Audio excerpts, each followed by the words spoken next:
Railway line పక్కన ఉన్నటువంటి స్థలం ఖాళీగా ఉంచుతారు కదా, మళ్ళీ భవిష్యత్తులో రైలు పట్టాలు వేయడం కోసం అని చెప్పేసి అట్లాంటి వాటి దగ్గరకు వచ్చేసి బంగ్లాదేశ్ నుంచి వచ్చినటువంటి వాళ్ళు ముందు చిన్నపాటి గుడారం లాగేసుకుని ఆ పైన గుడిసెలు వేసుకుని ఆ పైన ఇళ్ళు కట్టేసేసి అరాచకం చేసుకొచ్చారు. చివరికి రైళ్ల మీదన దాడులు చేసేటటువంటిది, రైళ్లలో దొంగతనాలు చేసేది అక్కడే జరుగుతూ వచ్చింది, బాటానగర్ మహేష్ తలా ప్రాంతంలో.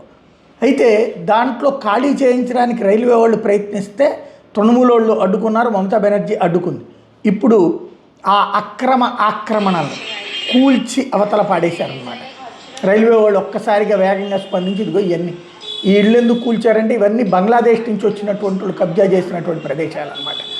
రైల్వే లైన్ పక్కన కబ్జా చేసి రైళ్ళ మీద దాడులు, రైల్వే స్టేషన్ల రైళ్లను ఇబ్బందులు పెట్టడాలు, లేకపోతే కనుక ఆ ప్రదేశంలో కొత్తగా రైల్వే లైన్ వేయడానికి వీలు లేకుండా చేసేటటువంటి వాళ్ళని ఇప్పుడు క్లియర్ చేశారు.